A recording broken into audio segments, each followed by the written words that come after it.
John Rhys Davis here, Salah in Indiana Jones, and Gimli in Lord of the Rings. Give 'em hell, 3 guys and a flick. Ladies and gentlemen, please take your seats. The show is about to begin. Welcome to Jurassic Park.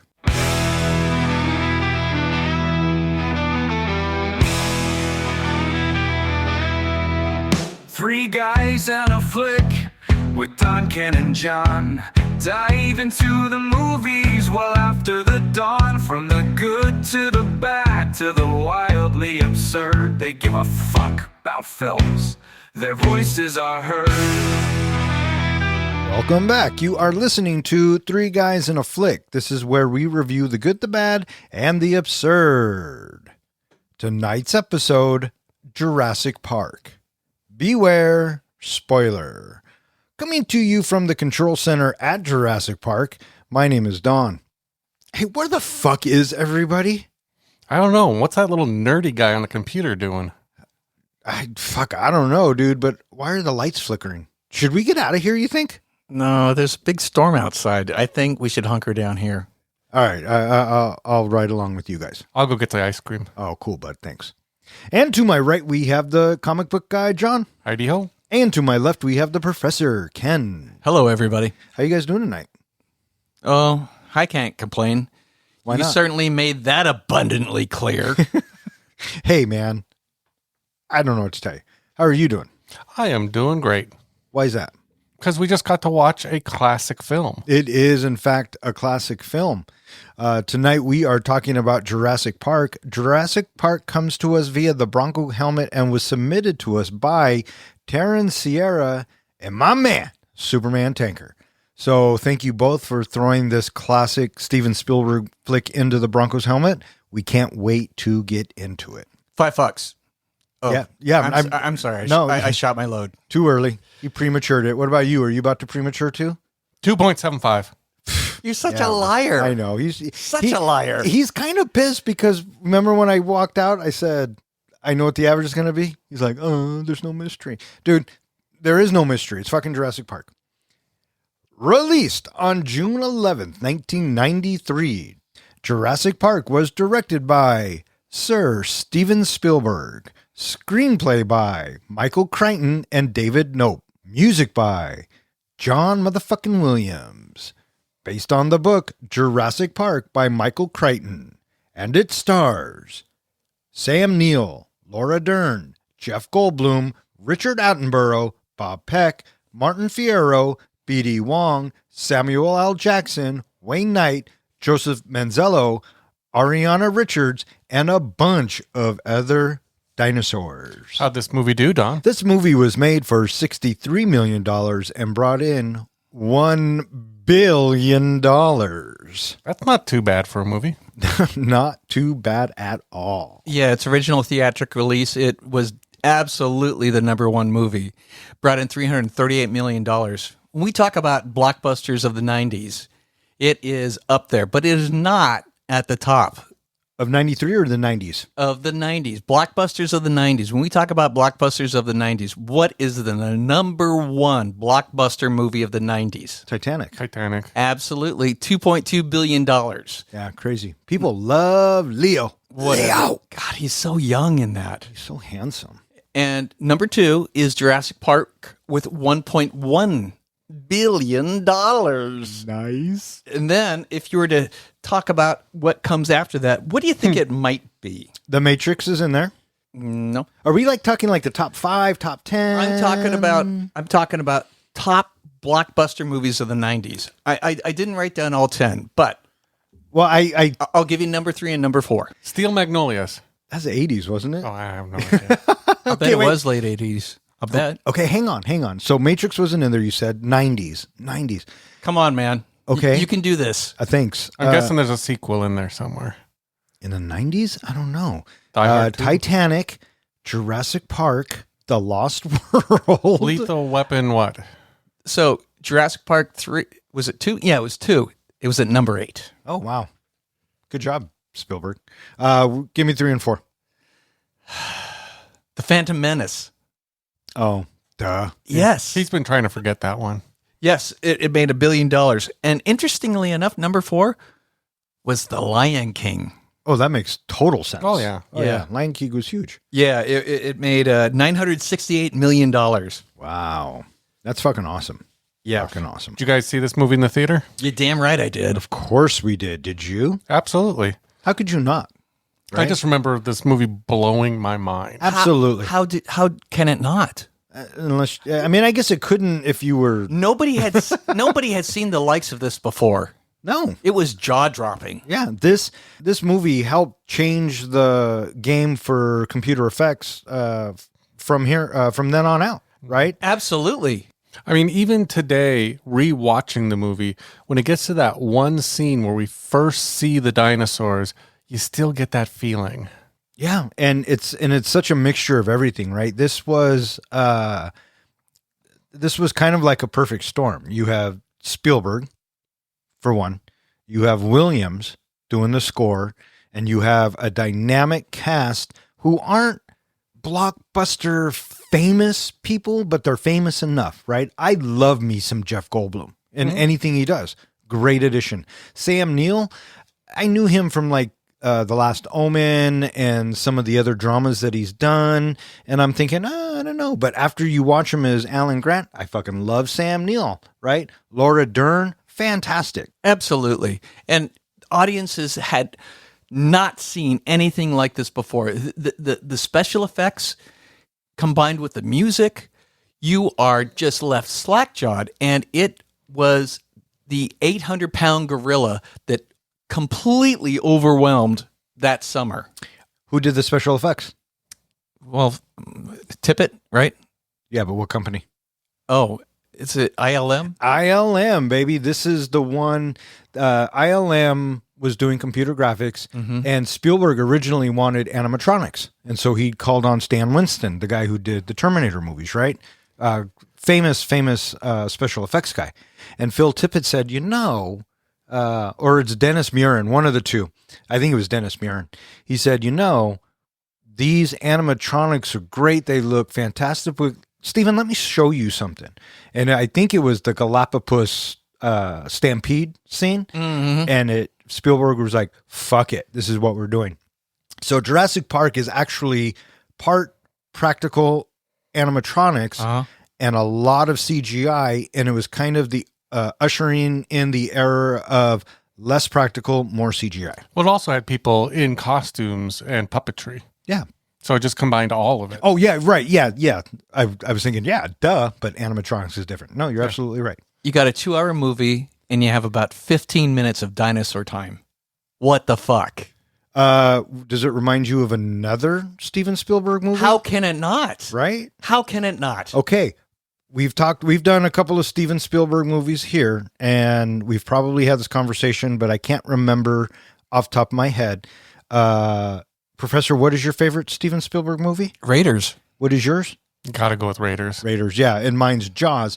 However, all that being said, Jurassic Park, definitely up there in the top 5, top 10. How can it not be? Well, he has a big fucking library of great films. So yeah. Did you see how much he made from this movie? $250 million. Yeah, $250 million because from profit participation. And that's in 93, right? Yes. Crazy. Insane. Yeah. Insane. Yeah. So do you have another Steven Spielberg movie that we haven't reviewed yet that you want us to review? I got one in mind. Go. E.T. I was just thinking that E.T. was top of my mind. Mine, and this might make you all laugh, but mine is Ready Player One. I wouldn't mind that one either. I would love to see that one go in the helmet. And actually, we have had a lot of submissions over the past couple of weeks, and one of them is Minority Report with Dr. Cuckoo Pants, directed by Sir Steven Spielberg. Yeah, that's a good movie too. Yeah, it is a good movie, yeah. And there's a lot to unpack there. Yeah, absolutely. Who did we almost have direct this movie? James Cameron, can you imagine? No. Yeah. He was going to make basically an Aliens movie with dinosaurs. Yeah, that just would have been, you know what I mean? Not right. I'm glad he went on. I'm both glad and sad that he went on to do Titanic. So, John Williams, the score. Hello. Right? Another banger. Thank you, Mr. Williams. This is one of those, we've talked before about iconic songs and music that just immediately take you back to the movie will always forever be known as this movie. And this is one of them. This score, especially when we first see the dinosaurs and that music hits, you can't hear that music without visualizing this movie. Oh, I agree. 1000%.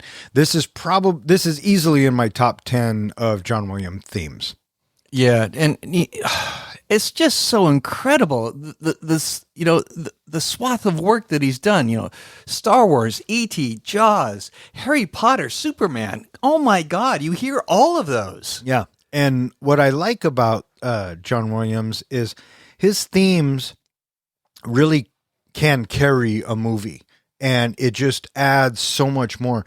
Imagine the bit where Attenborough comes out and he says, "Welcome to Jurassic Park," and you don't have that score, right? Yes. It's not the same impact. Yes. So Yeah, imagine something techno. welcome to Jurassic Park. Yeah, love it. I've said it before, but let's see if we can recall. How many collaborations has Spielberg and Williams had together? Oh, was it in the 70s? No, it couldn't have been. 36. That's not a bad guess. Your thoughts, John? 37. 28. Oh, yeah. I'm like 79. 28. Yeah. And he didn't do West Side Story, did he? I can't remember. So the last one that I remember him doing for sure was The Fableman. Yes. So let's talk about this cast a little bit. I said before, I saw Sam Neill in a few things, but it wasn't until I saw him in this that I became a fan. What'd you guys think of Sam Neill as our Dr. Grant? I can't see anybody else playing that role. And I guess he came on just weeks before they started filming. Yeah. Yeah. Yeah, he's great in this because, we don't have anything to compare him to. We don't see him for previous roles for anything. So we're not, we're not implanting anything else. All we have is what Sam Neill gives us for this character, and it works. Yes, it does. Yes, it does. Laura Dern. She's a cutie. Mm-hmm. I thought she was fun in this role. She brought the right amount of energy and sass to the role, I believe. Oh, I agree. I agree with both of you. And I was kind of bummed when The Lost World came out, we didn't have Grant or Sadler. Yeah. I mean, Ian's fun, speaking of Ian. But yeah, I really enjoyed Laura Dern in this as well. You just brought up the sequels. Have you guys seen all the sequels? Yeah. I haven't seen the newest. Okay, I lied. I haven't seen the last one with Chris Pratt, and I haven't seen the new one with Scarlett Jo. Mm-hmm.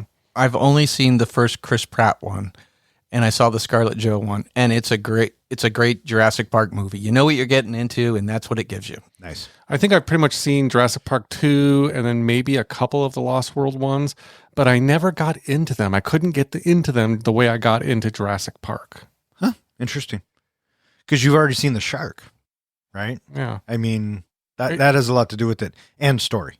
Mm-hmm. But I will say, just off the cuff, I really enjoyed Jurassic Park 3. Really? Yeah. All right. Alan Grant comes back. Yeah. It was a good story. Jeff Goldblum, what'd you guys think of him? I would watch Jeff Goldblum act out of a box.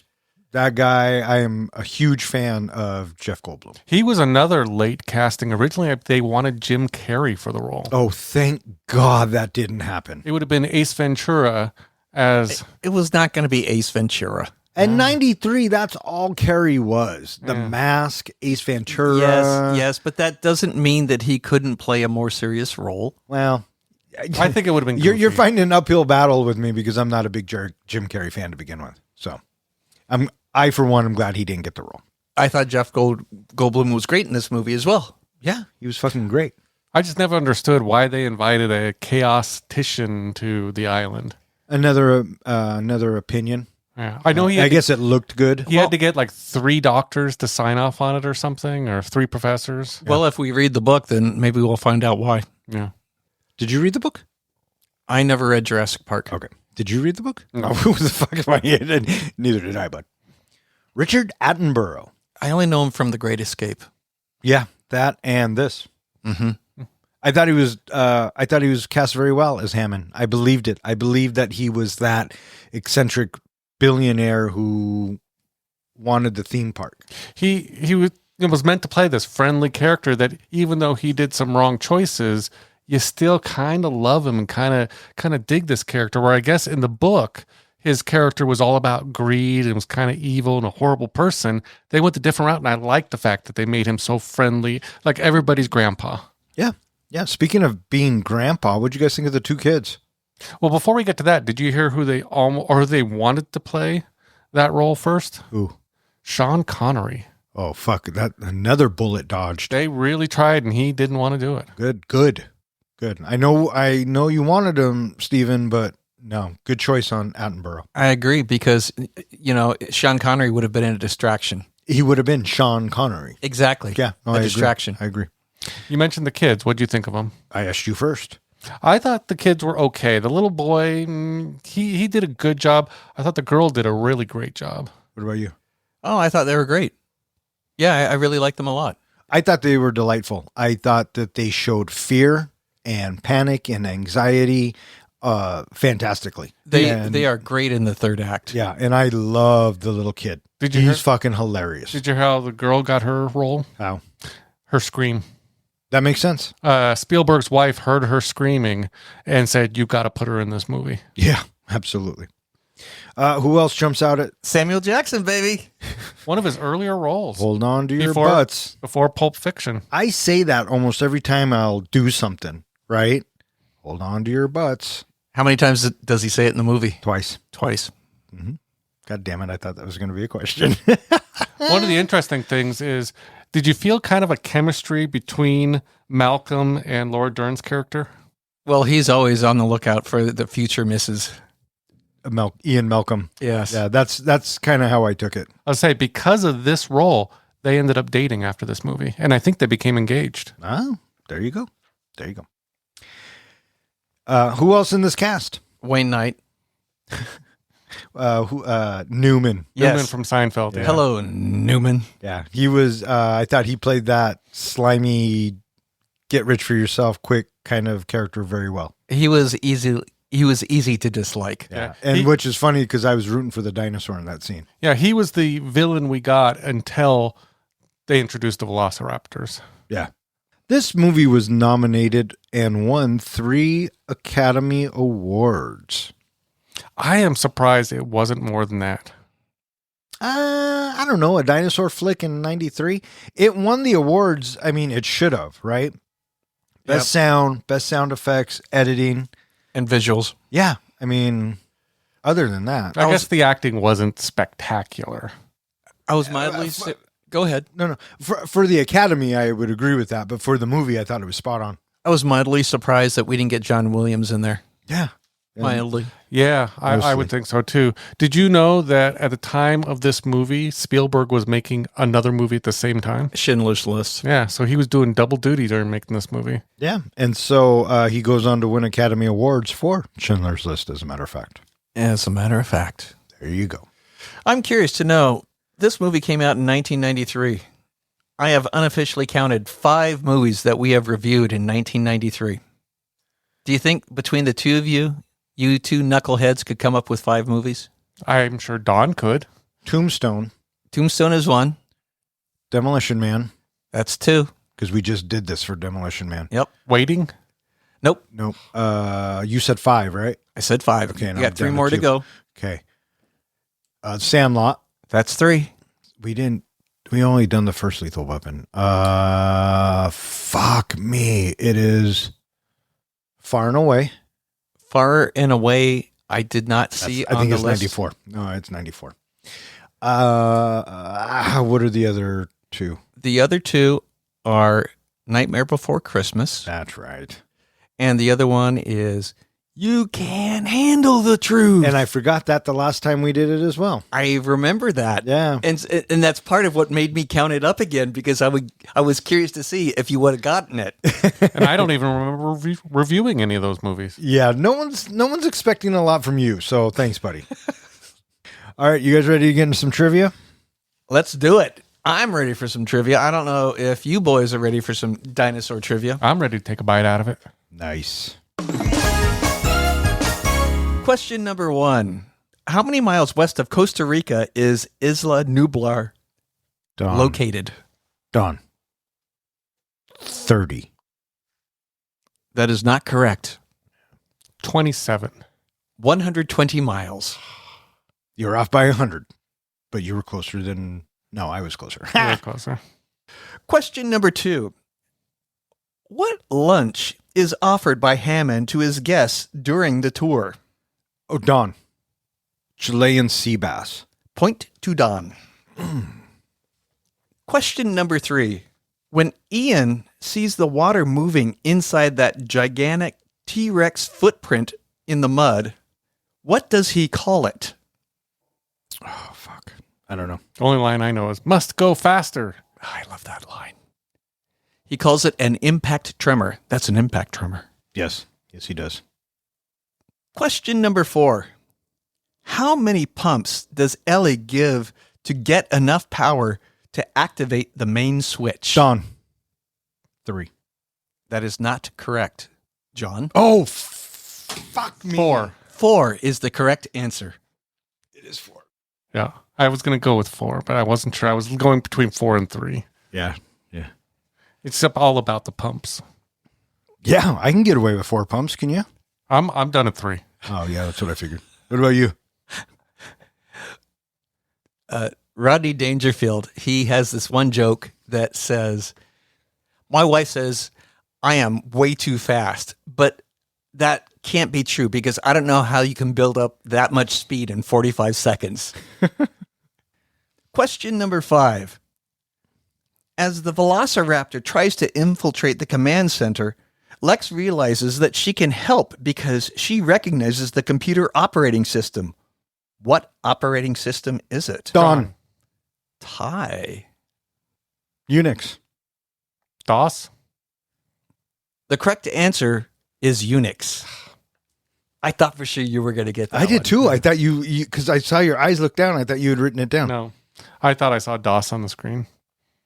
But I know they were using Mac. They were using Apples. Yeah, I saw that. It's a Unix. I can do this. Mm-hmm.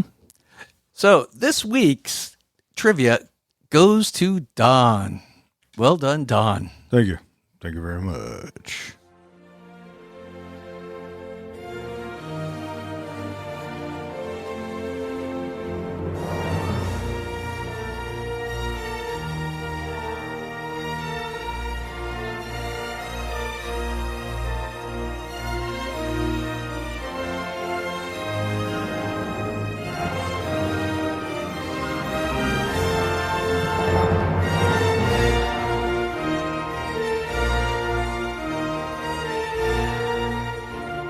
Industrialist John Hammond invites paleontologist Alan Grant, paleobotanist Ellie Sattler, and mathematician Ian Malcolm to Isla Nublar, home of his revolutionary theme park, Jurassic Park, filled with clone dinosaurs.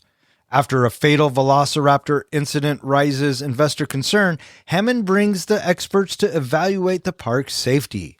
The group marvels at living dinosaurs, learning about the cloning process, and debates the ethics of resurrecting extinct species. Hammond's grandchildren, Lex and Timmy, join a tour of the park in automated vehicles. The wonder soon fades, dinosaurs fail to appear, a triceratops is discovered sick, and a looming tropical storm forces staff to evacuate the island. Meanwhile, disgruntled programmer Dennis Nedry enacts a plan to steal dinosaur embryos, shutting down the park's security system. I am so surprised about how brief this story really is. It takes place over the course of about 24 hours. Yeah, pretty much. And it's very simple, actually. Yeah, it really is. And Spielberg uses the awe and wonder of the dinosaur to keep us engaged, along with the tension that he knows how to build. Boy, does he. Within his movies. It's not very often, at least at this time, that a movie starts with a death scene, with a murder. Scream often gets recognition for kind of starting that trend of killing someone off right in the beginning of a movie. This did it at a PG movie. They just murder someone right in the beginning. I got to say, and the way that this movie starts, it is immediately tense. Right, with you're 30 seconds into it, and you're looking at the employees, the workers, and you can tell this is serious shit that's about to go down. Yeah, It reminded me a lot of the opening of Jaws, and I'll probably be saying that all night. But he's not showing you what's going on. We see leaves and bushes rustling, and what they're doing is they're transporting a velociraptor. And this is where we're introduced to Muldoon. I guess you could say he's the game warden of the park. Uh-huh.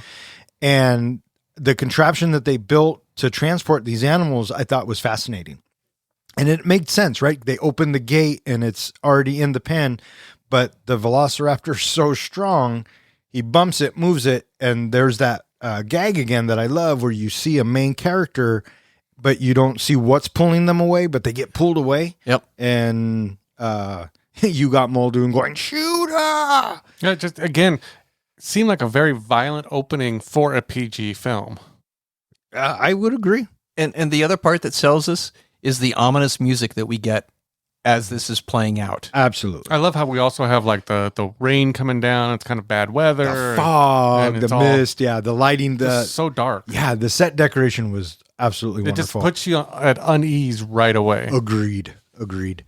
Cut to Gennaro. So He looks so fish out of water. Oh, absolutely. He's got his shorts on, but a shirt and tie. You can tell he's a lawyerish type of dude. And he's coming, he came out to see Hammond about the workers' family's lawsuit. And this is where he comes in and he's talking to this other dude and he's kind of pissed, right? Hammond couldn't be bothered to show up.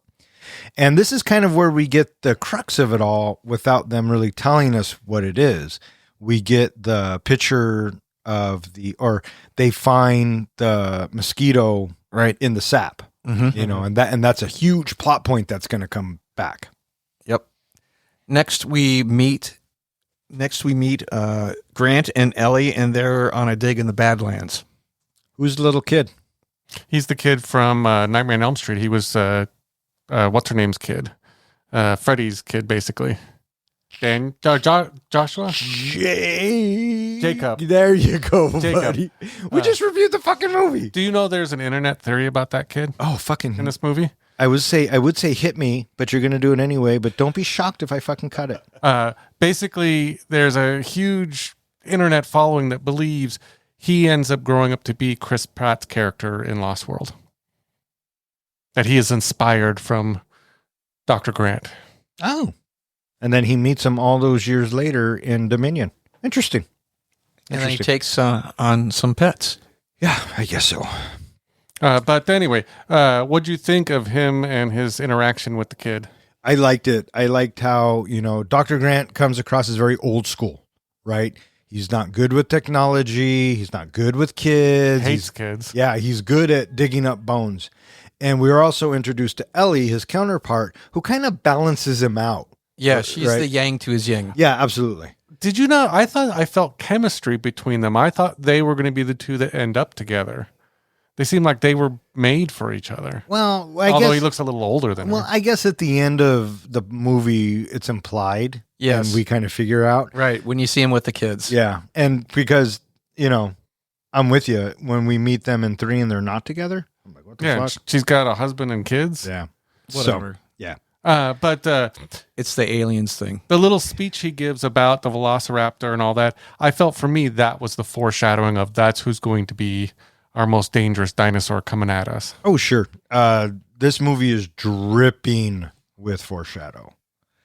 And so as they're doing their dig, we get a helicopter come in and they're all pissed off like, what the fuck's going on? Yeah, they just had uncovered these dinosaurs and now they're being covered up with the dust and dirt and everything. So if I'm understanding this correctly, the helicopter came to pick up Hammond, right?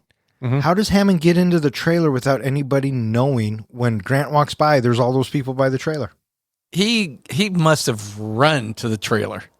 Something, right? He had to have time enough to find that bottle of champagne. Yeah. And so Grant comes in and he's all kinds of pissed because of the helicopter and he finds out that it's Hammond and Hammond is actually funding Dr. Grant's dig. And so now he's like, oh, Mr. Hammond, please come in. Well, it's revealed. I don't know. It's revealed a little bit later or whatever. Hammond needs to sweet talk them because if he can't get them to sign off on it, his Jurassic Park could be closed down. Yeah, and that's what he says. He comes in and goes, I need your expertise. And then Sadler comes in and he goes, you know what? I could also use a paleobotanist as well. Come to my amusement park, check it out, and, it'll be great. And I'll fund you for the next 3 years. Well, yeah, because at first they're like, no, we can't go. And then he says that, and then their tune changes really quick. They have the champagne, and we cut to Nedley. And I like this bit because, you got Wayne Knight having lunch, and this sets up the nefarious plan that Nedry has, and we meet Dodson. This is Dodson. I thought the coolest part of this scene was the shaving cream can. Of course. Right? He's supposed to steal some embryos, get them to the competition for... I think the gross of it was 1.5. Yeah, total was 1.5. Yeah, so he got $750 up front, and then after the $750, then he was going to get $50K for each embryo that he delivered. And right there, we can see that he is driven by greed and money, especially the way he expects Dodson to pay for his lunch. I thought that was hilarious. Don't get cheap on me now. Yeah. And then we cut to the helicopter. And everybody's coming in, and this is where we meet Ian Malcolm, Jeff Goldblum's character, and they're having a conversation, and he is talking about the chaos theory, and they're like, what the fuck is that? Did you know that Jeff Goldblum picked out his own wardrobe, paid for it, and brought it himself? That does not surprise me because that looks like something he would wear. Mm-hmm. The great thing about this helicopter ride in is the music. Because the music, it is the same sort of feeling that we get when we are out on the boat in Jaws, and the music is it's fun. We're on an adventure, and so we get this same feeling. It felt just like Jaws. As we're going in on this helicopter ride, and we have no idea what we're in store for, but John Williams' music score really sells this. And this is the Jurassic Park theme, right? This is the big one, and you feel it. And so they land, they get into Jeeps, and now they are headed to the command center. Visitor center. Notice that when we land, that all of the staff, they're wearing pink shirts. And what the pink shirts sell to me is it is a passive color, and that things are okay, things are safe. And with this, we are further lulled into, this is going to be fun and this is going to be okay because, the music tells us it's okay. And the pink shirts, everybody wearing the pink shirts, there's nothing dangerous here. Right.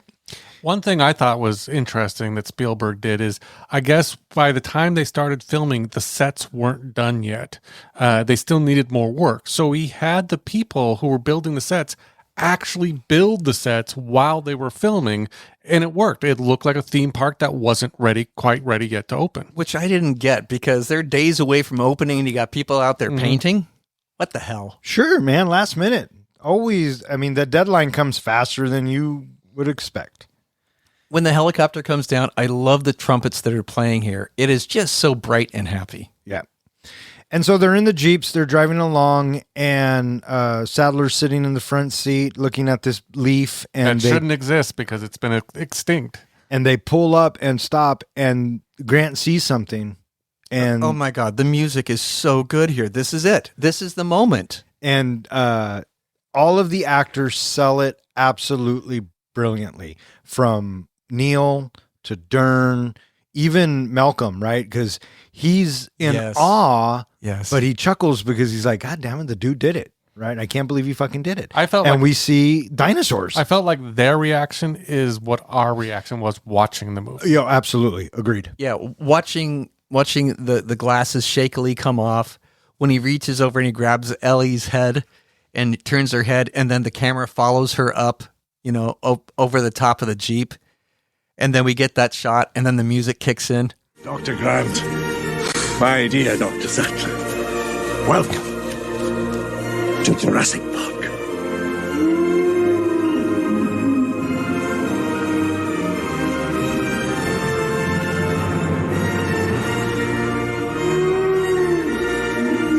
I love the lawyer's response. We're going to make a boatload. Grant is like, how did you do this? And Hammond's like, let me show you. And then with this, now we're off to the facilities and we're sitting in the chairs. And then we get this wonderful little exposition that, really cranks us through a whole bunch of information in a very short period of time. That was the whole point of Mr. DNA, is because I guess in the book there was a huge part of trying to explain the whole process, and Spielberg just wanted to cut it down to just a super quick snippet. Oh, Spielberg's brilliant at doing that. Taking a book and then adapting it. And so here they get on this ride. It's sort of a ride. And they get the explanation of the DNA and how they infused it with amphibian DNA. And that's how they get the little dinosaurs. And as they're rolling by, they get to see the laboratory where everything's going on. Well, I love how the lawyer asks, is that that autoerotica stuff? Oh, yeah. You mean animatronics? That's what it was. And they stop, or they keep going, and Hammond's like, no, we'll get to it. And the other three are like, what the fuck? We want to go look at that shit, right? They want to go to the laboratory. And I like how disappointed Hammond is when the three lift up the rests, or the you know what I'm saying? The legs. Yep, and they take off. Well, here's where we get to meet, I think his name is Dr. Wu. Yep. There was supposedly a hint there that Dr. Wu wasn't on the up because he shows up later on in the movies, and you find out that he kind of was stealing information for a competitor. He's a scumbag. Because if you look closely, when he's working on the computer, he's deleting information off the computer. And so they say that was supposed to be a hint that later on in the books or later on in the movies, he was going to turn out to be a scumbag. Huh. Interesting. Also, briefly, in the background, we heard Arnold announcing that the transport's leaving at 1900 hours. But I really love, the whole little bit that we get, with the baby coming out of the shell. And wait, you bred raptors? Oh, boy. It is so ominous right there. That look that we get from Grant. There was something said here that I thought would come back later in the movie, but it never did. When Hammond says that he's there for the birth of every single dinosaur so that they imprint on him. But we never get to see him actually interact with some, full-grown dinosaurs at all in the movie. Yeah. I thought we would. I thought we were going to see what the impact of his imprinting with them. Interesting. And then we cut to lunchtime. Well, actually, before lunchtime, we head outside. For lunchtime, yes. For the Raptors. Yes. What'd you guys think of this whole bit? Oh, it was sad. That poor cow. Yes, it was sad. It had no idea what it was getting into. And Spielberg does such a great job of, again, not showing us anything. Yes. And letting our imagination do the work. Tug. Yeah. Yes. Sure. And this is where we get to meet Muldoon, and he gives us some valuable information about the velociraptors and their behaviors. Right. And then we see the truss come up, and it's shot to shit. It's just like, motherfuck. They tore it up. It reminded me of piranhas. I don't know why. No, I can see that. Absolutely, for sure. That's another one, listeners. Let's make the professor watch Piranha Double D. Please and thank you. So now we're inside, and we have this little lunchtime conversation, which I thought was a really valuable piece of dialogue to have go back and forth about the ethics of what this park is supposed to represent. And this is kind of the heart of it as well, right? I mean, you have Ian who's just questioning everything. And it finally comes down to, just because you have the power to do something doesn't mean you should, right? And also, essentially what he's saying is no good can come from this. He's also saying that you can't control nature. Yeah. Life finds a way. And Dr. Sadler kind of gets on board, and Hammond makes a comment about, I brought you three here to back me up, and the only one who's with me is the blood-sucking lawyer, which I thought was a nice little. Yep. And then I thought to myself, Spielberg must not like lawyers. Because this one gets eaten, and he names the shark after his lawyer. Yeah, and it makes me wonder, what experiences has he has that he's so jaded about this? Who knows? Who knows? And so now We meet the kids.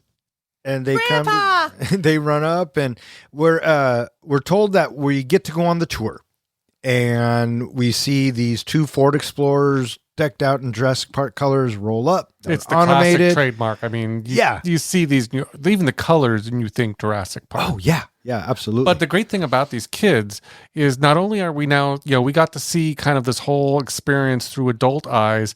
The kids are a great tool to see it through the eyes of children. Oh yeah, I agree. And Spielberg does this on purpose, right? Absolutely. Because the adults are kind of going, I don't know, and the kids are like dinosaurs. So let's start the tour. And little Timmy, or whatever his name is, he's excited to meet his hero. He just loves Dr. Grant. I thought that was a great relationship, and I really bought the chemistry between Grant and the 2 kids. Well, I loved Laura Dern's character, that she's like, the little girl's like, she told us to ride with you, that it would be good for you. And she's back laughing. And but as it turns out, the kids ride with the lawyer, and Malcolm Sadler and Grant ride in a car. I love his comment of, which car are you going in? Yeah. Whichever car you're in. So he leaves. Or he opens the door, puts him in and shuts it and walks the other door. Classic move. Back in the command center, we get that there's a storm warning, and then we start the tour. Hold on to your butts. I kept thinking he had to know that this storm was probably on its way. Why would he not only invite his grandkids to the island when they would have to probably leave so quickly, also bring in the lawyer and everybody else all so quickly? Couldn't wait like a day or two? I don't think he does know. I think storms out there just build and form and show up. Okay. Yeah. I think that's fact. Yeah, and they talked about it too. Maybe this one will peel off like the last one did. Yeah. And then also he's on this, imminent deadline. They want to open the park in days, and the investors are like, not until we get a sign off on this. And there's a lot of problems in the park still. There's a lot of debugging that has to do. And now we get Nedry and Hammond kind of getting into it because Nedry wants more money. And he's, I guess I can do it, whatever. And Hammond's like, dude, do your fucking job. Well, you have to think he's already being paid well because Hammond spared no expense. Agreed, greedy fucker. And at the same time, we know that Nedry has other plans. So they show up to the first dinosaur attraction, but the Dilophosaurus is a no-show. They're like, fuck. But at least they're heading off to the T-Rex exhibit. Which now we're talking, right? We get to see the big bad boy. And did you think that goat was going to get it? Not at that moment, but I knew he was. Mm-hmm. I felt sorry for the goat. Of course you did. I loved Ian's comment. There will eventually be dinosaurs on this ride. Yeah, and Hammond, what does Hammond say? He's up in the camera. Yeah. I hate that, man. Yeah, so good. And so again, no show. And so as they're moving along, I do like how they show us the fence, the reveal of the fence with the lights up on the top. and it's an electrified, and it's supposed to keep, the T-Rex at bay. That's going to come back to play later on. Well, like I said, this whole movie is dripping with foreshadowing. Well, there's something else with Nedley in that he's talking on the phone about he's got to get out of there because he's got to start the whole process and catch the boat. He had timed it out to be like 30 minutes, and he only get 9 minutes to get it all done. No, well, yeah, it was 18 minutes. But he could do it in 15. He said, Yeah. because the boat was leaving like in 20 minutes or something like that. Yeah, you know everything's going to be rushed, so something's going to go wrong. Right. And we go back to the tour, and Grant notices something off in the field, and it turns out that it's a sick triceratops. Mm-hmm. And they get out of the vehicle. See, now I couldn't have predicted. Nobody would have predicted that, right? Because Ian is talking about the chaos theory because Sattler's unfamiliar with it. Yep. And I like the bit when Grant and Ellie get out of the car, and he's like, "See, again, I couldn't have predicted this. Now I'm in the car talking to myself." What'd you guys think of the whole sick triceratops bit? This again was a great move by Spielberg in that we had the CGI dinosaurs. Now we have the animatronic. And it looked very realistic. In fact, did you guys see a couple years ago, some people put out pictures of Spielberg with a Triceratops and claimed it was a hunter that killed a real Triceratops, and people believed it on the internet? I did not. Well, people will believe anything. Yeah, it was but that's actually funny. a big thing for a while that people actually believed it was real, these pictures from Jurassic Park. But I like that scene. I thought it was good. Yeah, it's a great introduction. Okay, here's a dinosaur, and this encounter goes well. It's a passive experience. And I like how Laura Dern sells it, right? She is so happy that she's crying that she can't believe that this is happening. And Grant lays on the Triceratops' That's a stomach great and moment. breathes in and out, right? Yeah. And in the meantime, or as all this is happening, the storm is coming in. Well, the whole thing with this scene, the book actually explains what's wrong with the Triceratops. It wasn't the berries or whatever. But my biggest gripe, I think, for this scene is the size of the dino shit, which, by the way, was an ad-libbed line about that's one big pile of shit. But the freaking dino poop was the same size as the Triceratops. That must have been a hint right there what's wrong with it. That's a lot of shit. Yeah. Yeah. Yeah, it was a very high pile of shit. And so I took it that it was maybe collected. Yeah, maybe. I don't know. The storm is coming and the tour gets canceled and Hammond's all kinds of pissed off and Samuel L's like, this is going to happen, right? I mean, Yep. you got to bring him in. We got to evacuate in 5 minutes type of thing. And we see that, oh boy, he's going to run his little program that is going to wipe out Jurassic Park. I like how he stands up and goes, I'm going to go get a soda, and I thought you guys could use a soda, and you told me to debug the phones, and I debugged the phones. Could you have been any more obvious? Well, he was just trying to create a diversion and turn off the security where he was trying to get into to get the embryos. Yeah, I thought that if I'm Samuel L. Jackson and Hammond, I'm like, why the fuck are you acting like that? You just pretty much 5 minutes ago told me to fuck off because I'm not paying you enough. And now you're all happy-go-lucky? Red flag number one. Part of me would assume that he wanted to get out of there because of the storm. Well, no, he had to. He was on a... I know, but he was on time. from their impression of he's nervous because of the storm. Maybe. And so he goes and he takes his samples, puts them in the shaving cream jar, and he takes off. And the program shuts stuff down. All right, where did the SUV stop?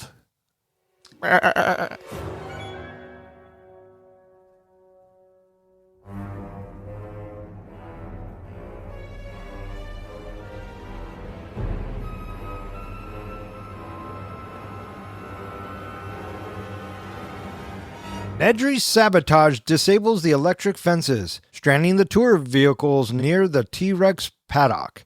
The T-Rex breaks free, killing lawyer Donald Guillermo, injuring Malcolm, and sending Grant, Lex, and Tim fleeing into the wilderness.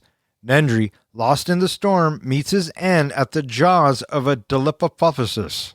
Separated from the others, Grant protects Lex and Tim as they survive overnight in a tree, encounter a Brachiosaurus herd, and later witness proof that the dinosaurs are breeding, thanks to the amphibian DNA that allows sex changes. They barely escape a Gallimimus stampede and the hunting T-Rex.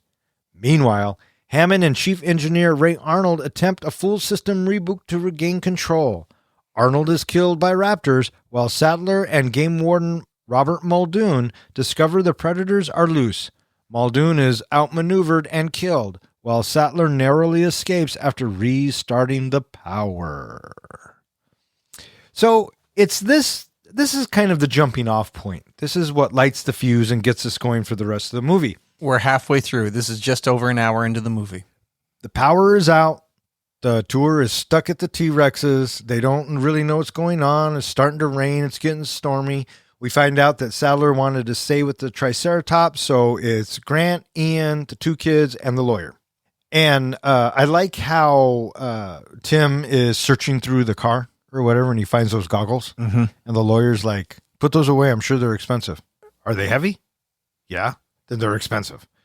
But what I like is how he puts them on, and you can see the goat. Yep. He's there.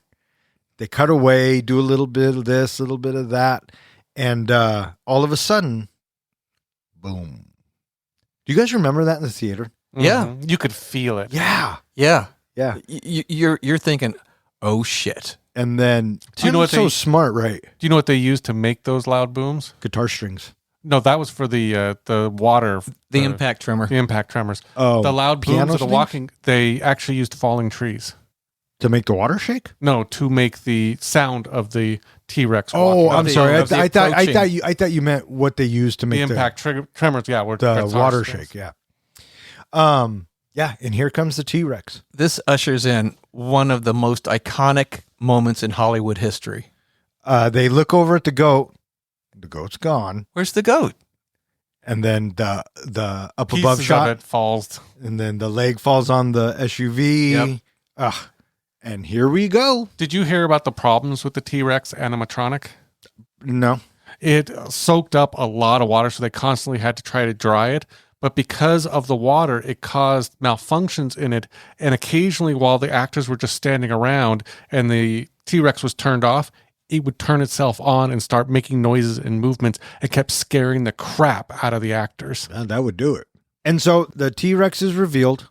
We see it. It starts fucking with the car. Well, one of my favorite scenes, even before it starts fucking with the car, is that, she has that flashlight and she keeps shining it around. And you see the beam of light coming out of the car, and then she shines it on the eye of the T-Rex, and you see that pupil just dilate so quick. Yeah.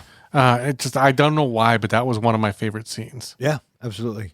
And the lawyer had taken off and run into the bathroom. He And left Lexi's like, us. I can't believe he fucking left us. He left us. What a fucking dick, right? And I like how, and I don't know how Malcolm and Grant aren't reacting to any of this until later. I think that they are just paralyzed with fear. So they see the T-Rex, Well, right? Ian's quickly goes into his dinosaur, intelligence and basically says, well, it can't see us unless you move. Well, yeah. And then he starts saying, Well, that was Grant. Grant, I mean. And he keeps saying, turn off the flashlight. Turn off the flashlight. But they don't. And it draws the T-Rex's attention. What'd you guys think of this whole car bit? Having Tim close the car door is just like, oh shit.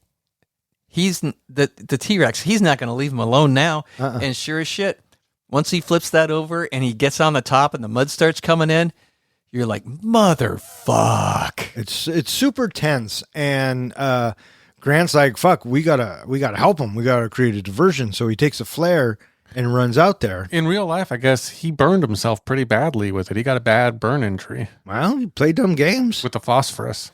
And he lures the T-Rex away for just a brief second. Well, it's funny is because he comes out as the hero and he throws the flare and the T-Rex is wandering off. It's not till Ian tries to jump in and be the next hero that fucks everything up. And he's trying to be the self-sacrifice hero, right? Because as he's running, he's all, get the kids. And I'm sure Grant's like, I just have this fucking thing under control, you dick. He says, don't move it. Yeah, he fucking moves. And so Lexi gets out of the car. The T-Rex keeps spinning it. Tim's stuck inside. And finally, the T-Rex throws the car over the edge and it lands in a fucking tree. What about Gennaro? Oh, yeah. He gets eaten. Yeah. As Malcolm's running with the flare, the T-Rex hits him, throws him into the bathroom. I don't know why, but I feel like the first time I saw the movie, I thought that the lawyer was actually taking a shit on that toilet. I thought his pants were down and he was taking a shit when he got eaten. Oh, how funny. But I guess I looked this time and no, his pants were up. Yes, they were. Yes, they were. Yes. And in the meantime, we get Nedry. He gets in his Jeep, his gas-powered Jeep, makes it to the gates, open the gates, and is driving. And the storm's super bad, and he can't see. He's trying to clean his The windshield, signs got knocked down and he doesn't know which way the arrow is. and he fucking crashes. Yeah. And at this point, I'm thinking, good, I hope one of these dinosaurs gets this motherfucker, right? And then we cut back to Grant and Lex, who made it down to the ground safely by climbing the wires. But Tim's still stuck in the fucking tree. This is a very important part, and it's very subtle. Grant goes to go get Tim, and Lex is like, he left us. And Grant's like, but that's not what I'm going to do. But my first thought is when he starts going up the tree, he just left her alone on the ground. Well, he said he'd be right back. Yeah, but how many dinosaurs are out on the ground there? She called into the storm drain pipe. Oh, did she? She'd be all right. So back in the control room, we are coming to the conclusion that we are fucked, and there's 2 million of line of code to go through to try to figure out what the hell happened. And then Hammond says, Muldoon, would you please go get my grandchildren? I like that bit. And Ellie's like, fuck, I'm going too. Right? So we cut back, and, we're back at the Jeep. And boy, oh boy, I'll tell you what, having that Jeep up in the tree moment, so incredibly wonderful. Intense. I like the kid. He's like so embarrassed that he threw up in the truck. I wouldn't be too embarrassed about that. Oh, I think after everything he just went through. I think that kid plays this so believable. Mm-hmm. He tells Grant he threw up, and then Grant's like, I won't tell anybody, but you got to come with me, bud, because we're in a fucking tree. And I can see this coming a mile away, what's going to happen, but Spielberg has me so drawn into it, I don't fucking care. I'm waiting for it, right? It's so good. When you're watching them climb down the tree and the car starts coming down as well. The music. My God. Do you ever think that, why didn't they just crawl around the side of the tree? I think that every single time. No, I actually, still to this day, there's like, go, go, go, go, go. It's so funny because it's so incredibly tense, but if he just would have gone to the other side of the tree, I think it every single time. You would have been just fine. But it wouldn't have given us one of my favorite lines in this entire movie. Well, we're back in the car again. I love that. At least you're out of the tree. Good point, Dr. Grant. Good in the meantime, we see Nedley. He meets his demise with the spitters. This dinosaur, to this day, this was one of the creepiest, freakiest scenes for me. I remember sitting in the theater, and when the thing flails open and starts, doing his thing, I was like, oh my God. And then he spits the shit on him. Do you know what that spit was? Crud. KY jelly and food coloring. That sounds like my Saturday night. Mm-hmm. Look, the professor's turning red. But what'd you guys think of Nedry's demise? It was very satisfying. I would agree. He needed to get his comeuppance. I like how he says, you dumb animal. I'm going to run you over with my car when I come down. No wonder you're extinct. Yeah. And then to see that last little bit of the shaving cream being buried in the mud. So good. And I'm immediately thinking sequel. I was going to say, did you ever think about that shaving cream coming back, even though it's never come back in any of the movies? And they had revealed earlier that the embryos inside of it would only last for 48 hours. 36 hours. Yeah, no, you're right. So, absolutely. Of course, it's gone, but it seemed like they made a point to show us it was being... I think the point in showing us that was that the embryos aren't going to get off the island. So they're just writing them off. And the competition isn't going to get the formula. And nobody's going to ever know what happened to those embryos. Because Nedry's not going to be around to tell anybody. He is dinosaur food. So Ellie and Muldoon, I think I found Gennaro. Yeah, I think I did too. That's such a good scene. And Dern sells it on her face, right? She's like, ugh.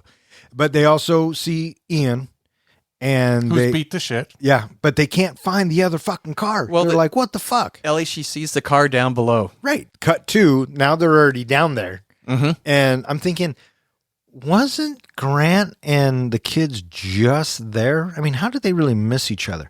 But I guess, obviously, they did. Mm-hmm. And see the footprints. Okay. They're okay. Somebody's okay. Someone's alive, right? Yep. We cut back to Ian and we get the impact tremor. The impact tremor moment. Yeah. And the other two come back and they get in the car and Ian's like, go. Fuck, you gotta go, go, go. Yeah. And he says that line that you guys like. Do you know where else he says Independence Day, Independence motherfucker. Day, yeah. Now, which came out first? The Jurassic Park. Jurassic Park? Okay. I'm pretty sure Independence Day was 98, 99. Okay. But anyways. So yeah, having that moment where the T-Rex is keeping up with the Jeep, and you got Ian scurrying towards the front of the Jeep. It's the stick shift. Yeah, it's like, so oh my good. gosh, the tension in that is wonderful. Yeah. Again, Spielberg is a master at building this shit. One of the things I loved in that scene is he gives us a shot of the side mirror where it says objects in the mirror are closer than, or look closer than they actually are, or something like that. Yeah, I love that. And That's great. the line that Ian gives to exit this scene, think you'll have that on the tour? He comes in with the one-liners, and he is the comic relief of this, and he does such a great job. Where is it earlier on that he uses the one-liner of "God, I hate being right"? No, that was later on. No, Was it? no. Oh, no, that was it. That was when the T-Rex first shows up. Oh, Because he was predicting something's going to go wrong because you can't control this. Yep. And he's like, God, I hate always being right. mhm. I have that same problem. So It is your cross to bear. it is. It is. So we're back to Grant and the kids, and they seek refuge up in a tree to get through the night. Ellie's tripping. Tim seems to be okay. He's adjusting. He's a fucking little trooper after what he's been through so far. And this is where we see the Brachiosauruses. Yep. Well, yeah, and we see the Vegosaurus as Timmy refers to it later in the morning. I love the jokes he's saying, right? What do you call a blind dinosaur? I thought a saurus. I think. Do you think he saw us? Yeah. The one thing I like, the tender scene I like about this is Lex is so afraid to go to sleep, and Grant says, "I'll stay awake." And usually in these movies, you see the next morning, usually all three of them are asleep, but no, he is still awake, and that was kind of a pleasant. No, he No, wasn't. he was asleep. He was No, asleep. I thought he just looked around. No, He was asleep, bud. No, I didn't think he was asleep. I think he just kind of sat there. watch the movie. Okay, I did. No, not on your phone. No. You were on your phone. That's why you missed it. No. He was asleep. Okay, I'll have to go back and look again. Yeah. He was asleep. But they do wake up eventually. But And because it's the trope, I won't fall asleep. Cut to, they're all sleeping. But before that, we end the night. It's back in the visitor center, and we have Hammond and Ellie, and they're having their little ice cream chat. Another great piece of dialogue Yes, where Ellie yes. is trying to convince Hammond, this is fucked up. You're talking about making changes and doing this, that, and the other. And we have people that we love are out there and people are dying. What the fuck is wrong with you? The only thing that matters now is the people that we love. And then he says, have some ice cream. Spared no expense. So I think that's the last time he says it. I think so too. That was supposed to be a reminder of the power outage because they had to eat all the ice cream. Yeah. And it all melts. But that also, I guess, was a hint. I didn't realize this, but that was supposed to be a hint for later when we go into that freezer area. Why it's so icy on the floor is because the doors were open and the power was out and water and ice got on the floor. That's why they're slipping and sliding. Yeah, I mean, And that's why it was open for him to run in there. For Yeah. Tim to run in there. yeah, I never questioned it. Yeah, they said that Hammond left the door open. So now it's the next morning, and they wake up, and we get a little interaction with the dinosaurs. I like how the Brachiosaurus sneezes on Lex. Ugh. Looks so gross. I love Timmy's Perfect. response to that. God bless you. And then what does he say about her? What? Well, now she's never going to want to do that again or whatever. totally. When they get down out of the tree, this is where Grant finds the dinosaur eggshells. And he was like, motherfucker, Oh, Ian was right. Another important thing, kind of symbolism happens up in the tree to symbolize, his dig days are probably done is when he gets rid of that raptor claw. Oh, right. He tosses it away. Yeah. And so they see the eggs. He knows that they are reproducing on the island. Ian was right. Life found a way. And now their main concern is getting back to the visitor center, getting back to the area.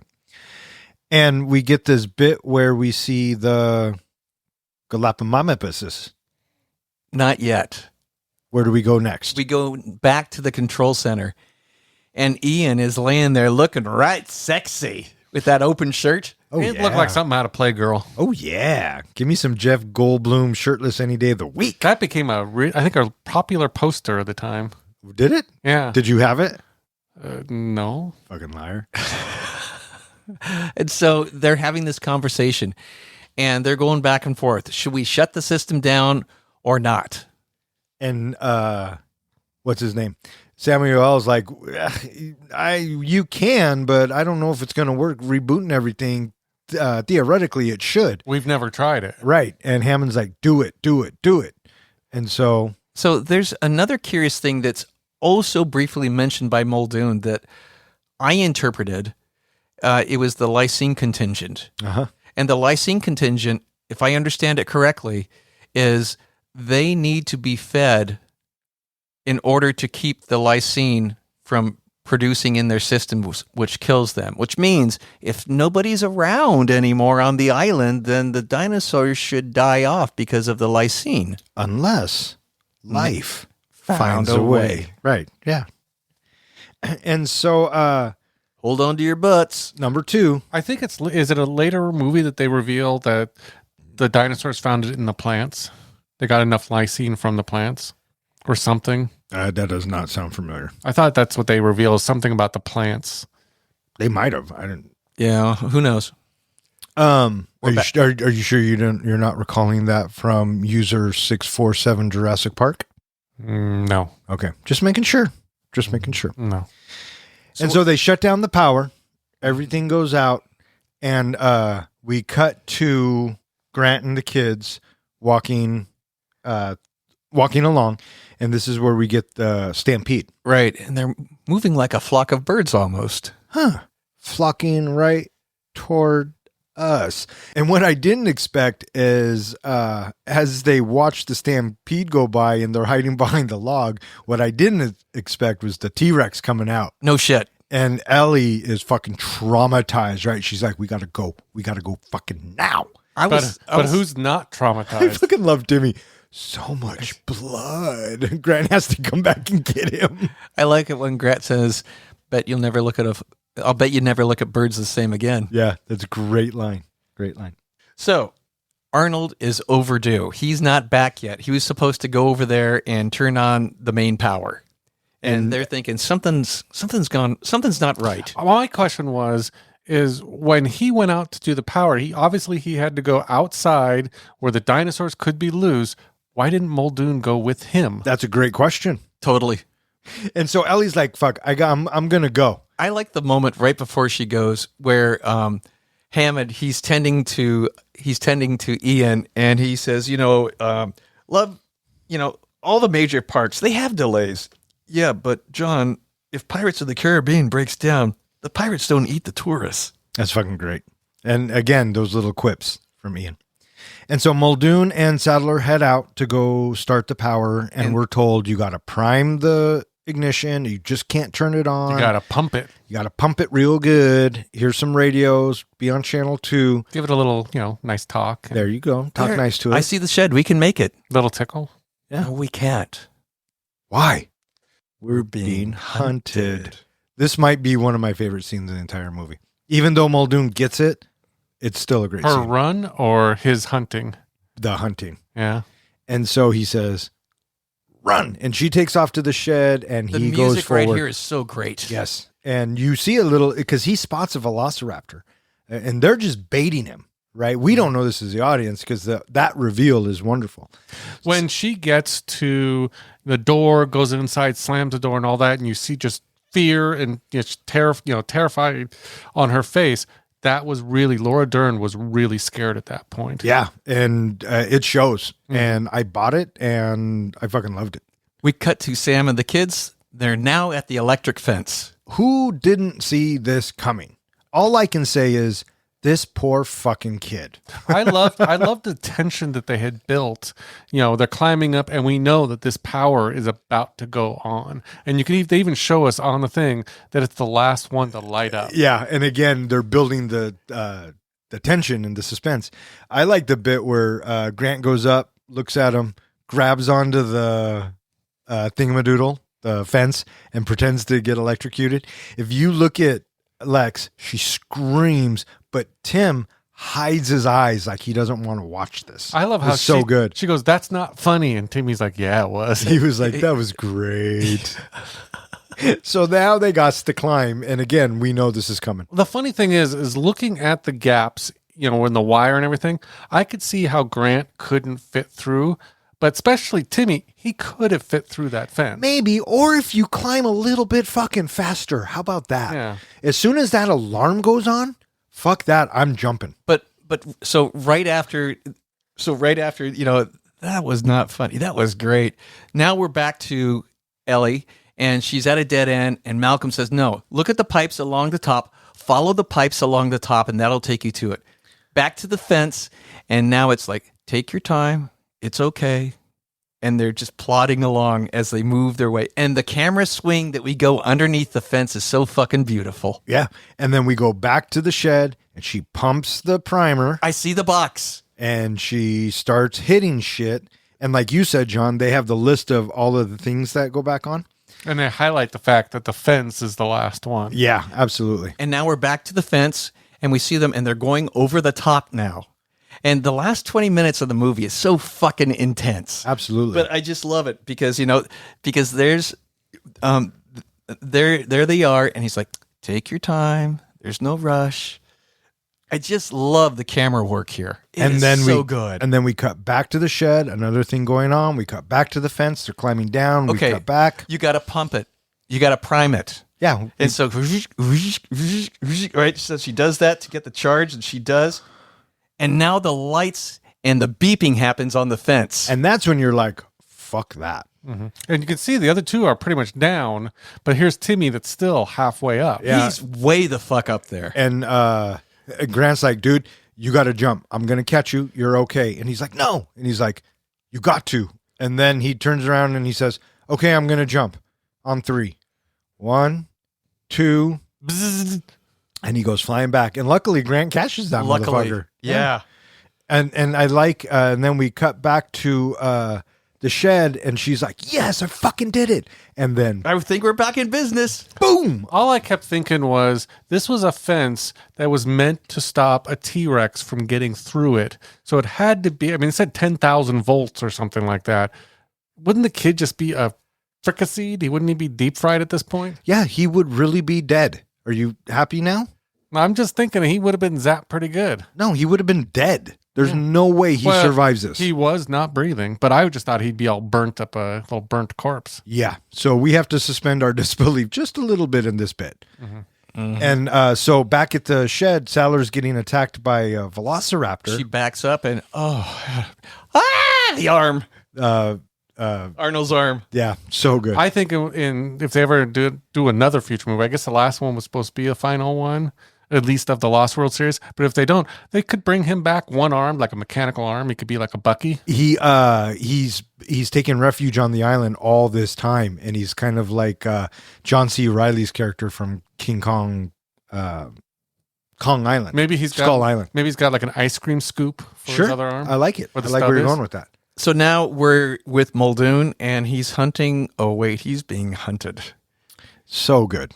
And Clever girl. Such a good bit. And he tries to get the shot off, but it doesn't work. And I love how Spielberg cuts to the other velociraptor. And the Just snake watching. going by, and the eye squints. It's almost like the dinosaur is smiling. Yes, because as soon as he squints, it's like he is smiling. Yes. Absolutely. Yes. Yeah, for sure. For sure. So, Tim, he comes to 3. Again, one of my favorite lines. This kid just had me rolling the entire time. He finishes his countdown, but he's alive and they can move on.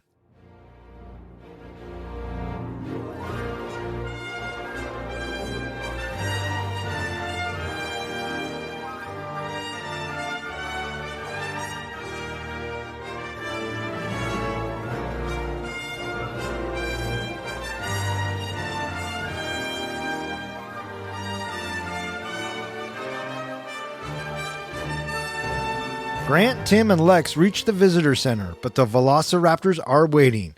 Tim and Lex endure a terrifying pursuit through the kitchen before outsmarting the raptors and locking one in a freezer. Lex uses her computer skills to restore the park's security system, allowing contact with Hammond. Reunited, the survivors attempt to flee but are cornered by raptors in the main hall. Just as the end seems near, the T-Rex bursts in, killing the raptors and giving the group a chance to escape. Hammond arrives with Malcolm, and together with Grant, Sadler, Lex, and Tim, they board a helicopter and leave Isla Nublar behind. As they fly away, Grant reflects on the fragility of humanity's attempt to control nature. Hammond, humbled by his park's failure, finally accepts that his dream cannot be realized. Roll credits. So Grant and the kids make it back to the visitor center. And immediately they go in. Tim looks awesome. With the hair, and he looks like he's just been fried. Yeah. Yeah. And so they see all the food. Grant finds Ellie. Run! And so the kids, they're sitting there enjoying their food. And then you get this moment where Tim's like, huh? What? And Ellie's sitting there shaking with her green jello. Lexus. To make that like shake, I guess, off camera, they had some staff or whatever, Production staff. production crew shaking her arm. Yeah. Oh, and her face. I mean, I remember seeing this in the theater, and at that scene, I got scared again too, because she does such a great job of just being so frightened. I love the shadow effects on the curtains. Oh yeah, good stuff. And so now they got to go. Cut to where was Grant and the other one? Where were they at this time? Grant and Ellie were back with Hammond and Ian. Oh, okay. And so at this particular moment, you know, the kids, they flee into the kitchen, and then we're back to Grant and Ellie, and they're talking. And are you sure that he's contained? Yes, I'm sure. Unless they figured out how to open doors. cut to Bam. opening the door. So good. Yeah. Which again goes to show, I think there was a comment from Grant earlier about the intelligence of velociraptors. Yeah, which they really explore in 3. Listeners, the rest of the Jurassic Park series, please and thank you. The kitchen scene. So damn intense. Oh, probably the most intense scene of the film, I would think. Yeah, it is. It is wild. It is such a cat and mouse game, and the fact that Tim and Lex get the upper hand, I thought was fantastic. Tim runs into the freezer, like you were saying, with the melted shit, outsmarts that guy. Lex gets into the cabinet and tries to pull down the thing and uses the mirror image, outsmarts that velociraptor. Oh, I thought it was such a great scene. I love the moment when Tim crashes into the spoons and he immediately grabs them with his hand. Do you think that was improvised? I don't know, but I just love the fact that like he holds him and then you get that one that falls. and hits. But he had the wherewithal to do it. So, Yeah. no, it was really good. It really sells it. yeah. And so then now we're down to one velociraptor, and we are now in pursuit with that one velociraptor behind them. Oh man, I'll tell you what, that you're thinking, what the hell can happen next? Because how are you going to do this? And so now we have the gang. They're reunited in the control room, but it turns out that the raptor has followed them, and Grant's right there at the door, and you get the raptor head right there on the other side of the door, and the breath on the glass. And I like how you start seeing the knob move. Yeah, and Grant's got to hold it. First of all, I don't think Grant could hold a velociraptor, but okay, whatever. And so Ellie comes up to help him, but they need to reboot the system. Well, here's the question that has been brought up. Lex is working on the computer trying to hack the system. Why couldn't Timmy go grab a gun and take it to Grant? Because he's 10 years old. I would have said, Timmy, fetch the gun. Yeah. But they didn't. I don't know. So Lex, Good question. She gets onto the system. She brings it up, and Mr. Hammond's phone rings. Mr. Hammond, the phones are working. Call the motherfucking chopper, please, and thank you. I like the bit where as they're trying to get it open and the velociraptor's hand comes in, then it goes out, then it comes in, and then it goes out for the last time, and then you see the locks go ka-chung. And as, like you were saying, as they're on the phone and Grant's telling them to call the chopper, we're on Hammond and we hear Grant using the gun. And why is it? Do you think Hammond is screaming because his grandchildren are in danger, or because he thinks that Grant is killing one of the dinosaurs? I think it's because he thinks because you can hear in the background, they're coming in through the window. Yeah. I think that when Hammond hears the shots, it is a crisis moment, and he wants to know what the hell happens. Yeah. He's worried about them, I'm pretty sure. I hope so. And so now we get this chase. I love when we have Lex fall back through, and then she's pulled up as the raptor jumps up to snap at her legs. One of my favorite special effects is when we have the raptor and they have the shot of the DNA being displayed Oh yeah. on it. I thought that was such a pretty shot, and it was just the whole reminiscent of this is the DNA that made the raptor, and here you have the raptor. It was just such a beautiful shot. Yeah, I agree. I like the bit you're talking about, Ken, when she's hanging there. And if you watch the making of it, they had a stunt person do it, and they digitally put Lexi's face on it. So when she looks up at the screen, they had her do that on purpose to show the audience that it was Lexi, right? Because they could have done it without showing the face, but they made it a point to show the technology. And now every time I watch it, it kind of looks digital to me. But great moment, super intense. I love how they pull her up and you see the jaws of the raptor come up and then go down. So good. And so they get out of the air ducts and they are in the main hall, and they have that on top of the T-Rex fossil. Yeah. Apparently, one of the original endings was the fossil thing was supposed to fall on the velociraptors and kill them. That's what happened in the book. And Spielberg is like, nope. Yeah, the T-Rex was added just for the movie. Yeah, exactly. Is the same way the tank blowing up in the shark's mouth was added just for the movie. Spielberg knows how to end a fucking movie. Because his philosophy is, if I have you for the 90 minutes, 2 hours, whatever I do in the next 3 minutes doesn't matter. Well, this is where he also created, I think, one of the most iconic scenes or just shots that just represents this whole movie, which is the T-Rex roaring as the Jurassic Park banner falls. Well, it says the dinosaurs ended here, or when the dinosaurs ruled the earth or something. Something like that. So yeah. But I love that they're all backing up. They're getting cornered by the two. They are done for. Raptors. This is it. The raptor leans in, getting ready to pounce, jumps, and boom, the T-Rex motherfucker gets him. So good. So good. And as they run out, Malcolm and Hammond pull up. I love Grant's line. After careful consideration, I have decided not to endorse your park. And this is kind of Hammond's redeeming moment a little bit, right? Where he has his line. Yeah. Neither do I. Yeah, he says, so have I. Yeah. And so they take off. You hear the roar. They make it to the chopper. Everybody Get to gets the on. chopper. Totally. But the very next shot what we get, so the banner, when dinosaurs ruled the earth, is floating down, and the T-Rex is screaming, and the very next shot is a close-up of the Jeep with the Jurassic Park logo, and it's literally covered in mud. Yeah. Which I take as a symbolic gesture that, Jurassic Park, this park, you got mud on your face. Oh, sure. For sure. And I like the bit. It's kind of sentimental. Everyone's on the chopper, but Hammond... They're in their own thoughts. Yeah, and Hammond doesn't want to get on quite yet. He's just kind of looking at the whole island and kind of going, God damn it.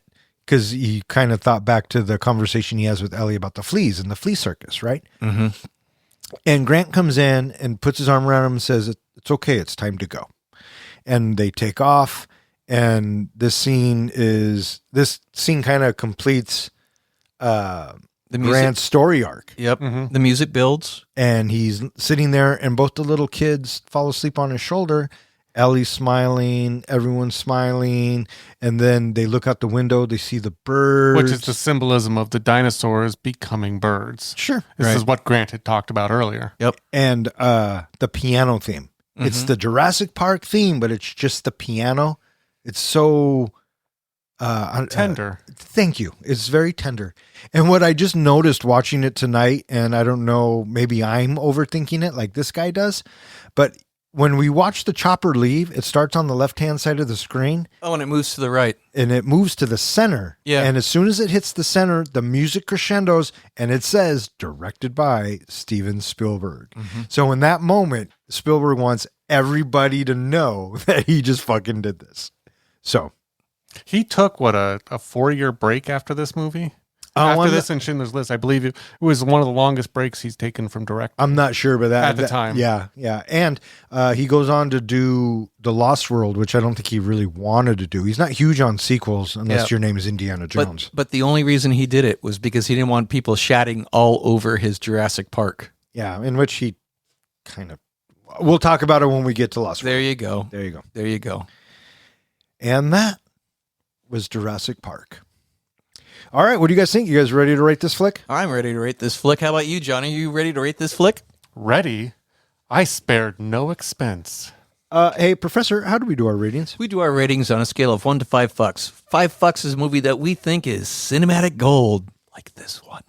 A 1 fuck movie is a movie where you get done watching it and you're thinking to yourself, I'm never watching that again. And what's a 0? A 0 fuck movie is you get done watching it, you turn to your buddy and you're like, Oh, for shit's sake. What the hell? Why would you make me? I want 2 hours and 7 minutes of my life back. Or in other words, we just don't give a fuck. I will go first because I know You went first last week. I know what you guys are going to give it, and I know you're both dying to know why I am not giving it a 5. That's why I think you should go last. Keep us in suspense. Okay. I like that. Yeah, I'll go first. 5. Is that your final answer? Final answer. Are you sure? Positive. Okay. I'll never forget the first time I saw Jurassic Park. Those dinosaurs hit the screen and I was in absolute awe. The casting couldn't have been better. Each actor perfectly fit their role. Back then, I felt like this was the biggest movie ever made, and honestly, it still does. The mix of animatronics, puppetry, and CGI was seamless, creating movie magic that has rarely matched it. It had action, adventure, and heart in every frame. The best part, it still holds up today. When those dinosaurs appear, I still get the exact same chills as I did the very first time I saw it. It's for those reasons I'm giving Jurassic Park 5 out of 5 fucks. Cinematic gold from the comic book guy. You've been gushing on this all night. Tell me why you want to give it a 5. Well, I think that Spielberg has a serious contender for one of his best movies that he's ever done. Easily within his top 5. The cinematography, the heart, the characters and how they evolve with each other, the action, the music, it all just plays together so beautifully. And I just love these cinematic moments that I have throughout this movie that were, never seen before and have been copied hundreds of times since then. This is such a great watch. And I remember the first time I saw it in the theater, I couldn't stop talking about it. I wanted to see it as many times as possible in the theater. I don't remember how many times I saw it, but I know I saw it many times in the theater because it is just so damn good. There's no reason not to give this movie 5 fucks. It is such a delightful watch, and I am happy to watch this movie anytime. So, Ken, would you say that if someone who doesn't give a 5 to this movie, they'd just be wrong? No. Okay. And let me tell you why. Why is Okay, that? It's just a little too long. No, not at all. 2 hours? I can live with 2 hours. Because he wanted the kids to get eaten. Oh, for fuck's sake. So you guys going to let me do this? I am giving Jurassic Park 4.75 fucks. And here is why. The casting is perfect. The movie is just about perfect. But for me to give something cinematic gold means it's everything about that movie is perfect, including I could watch this movie anytime, any place, anywhere. Jurassic Park, unfortunately for me, is not one of those movies. I'm not a big dinosaur guy. Never have been. If we were in a group and someone said, let's watch Jurassic Park, I would say, yeah, fuck yeah. But if I'm by myself watching TV, I'm not going to actively go turn on Jurassic Park. But fundamentally, the score, the acting, the directing, the special effects, revolutionary. The way it made you feel the very first time, revolutionary. Easily 4.75 fucks for me. Okay. With 5 fucks from you two, 4.75 fucks from me, that gives Jurassic Park an average of 4.9 fucks, which now puts it in the number 2 spot with Aliens, Jaws, Return of the King, Star Wars, The Dark Knight, and The Raiders of the Lost Ark. It is slightly better than Lethal Weapon, Fellowship of the Ring, Kill Bill Volume 1, Ghostbusters, The Exorcist, and Spider-Man Into the Spider-Verse. And it is slightly worse than The Two Towers, The Empire Strikes Back, and Back to the Future. All of those 1 and 2 spots that we have, fucking bangers. Totally. All right, that is going to wrap it up for this episode of Three Guys in a Flick. If you would like to know which movie we're going to be reviewing next, please check out the website. Speaking of which, hey, John, where can they find us? They can find us at 3guysinaflick.com, where we go ahead and post all of our podcasts. You can find all of our show notes, and there's a web form there. You can submit a movie to go into the helmet to have us review down the road. You can also find us at all of social media, where on Tuesdays, I've been announcing what movie we're releasing that following Thursday. And you can find us at any place that hosts podcasts. In fact, while you're listening to us right now, hit that subscribe button. Give us a like. Give us a 5 rating. And in the comments, if you want, leave a movie for us to review. Speaking of comments, what do we have this week, John? This week's comment comes from Uncle Luke. You guys are great. Thank you for the hours of entertainment in and out of work. I'm always sad when one of the 3 guys is missing, but the show is always entertaining. And I love the different opinions and the flow you guys have together. You can really tell that you guys are truly our friends outside the podcast, and it shows. Keep up the great work, and you guys are fantastic. Well, thank you, Uncle Luke. We appreciate the kind words. I'm glad that he thinks we're friends outside of this. Yeah, me too. Me too. We're fooling them all, guys. We're fooling them all. I also want to thank anyone who listens and who has suggested a movie. If you keep listening, we'll keep recording. For 3 Guys in a Flick, I'm Don. I'm John. And I'm Ken. Thanks for listening. Spared no expense. 3 guys with some mics, yeah, dug into the flicks. We're here for the real talk, no time for the tricks. Don as the captain, steering us right. Kid drops now is shedding light. John with the comics, bringing the hype. From the good, the bad, to the absurd, we break it down, make sure you heard. Passion for the screen, we ride or die about movies. You know we always give a fuck, no lie. Should we just jump straight to ratings? I mean, we could. We could. Let's make this a 15-minute podcast. Hey, fuck, I love that idea. And let's try to do it in one take. 2.75. Tim Shock. Who's giving it a 2.75? That's what I'm giving it. Yeah, right. Yeah, the only one I'm interested in is Denise Crosby. Yeah. Who's Denise Crosby? Star Trek. She plays Tasha Yar in season 1 of Star Trek Next Generation, and she comes back in season 3. Fucking nerd. What? Check the mom from Pet Sematary. Oh, okay. For some reason, I was thinking of Dee Wallace. Yeah, you do like your moms. Yes, I do. Who doesn't? Welcome to Jurassic Park. Try it again. I'm just spitballing here, guy. Yeah, while you're looking on your fucking phone. I'm not looking. British. I'm texting about HorrorCon, fucker. Looking, texting. What's the fucking difference? Is it called HorrorCon Fucker? Yes. Now I'm in my head. Sounds like Fantasy Island. Go. But you want me to say it? What the fuck do you think go means? No, you got to say it with a smile on your face. Welcome to Jurassic Park. No. Was that a smile? No. That was creepy. That was good. You didn't say one. On 3. On 3 or 1, 2, 3, then you go. Well, it's your ass, coaches. I'm asking you. What is it? 1, 2, 3, and then go. Okay. 1, 2, 3. All right, it's time. What do you guys got? I got 3. All right. What do you got? Jizztastic Arcs. Jizztastic Arcs. What do you got? I have an easy one. Jurassic Porn. Oh, that's a good one. I have Jurassic Park. In her astic porn. Oh, that's good. How about in her astic cock? And my final one was just her astic porked. Just her astic pork. Porked. Porked. Like Porked. Porked. Yeah, like porked. Banged, porked, done. Yeah. All of that good stuff. Gotcha. I like it. All right. May all of your days and nights be filled with happiness. All right. Fuck off. Good night.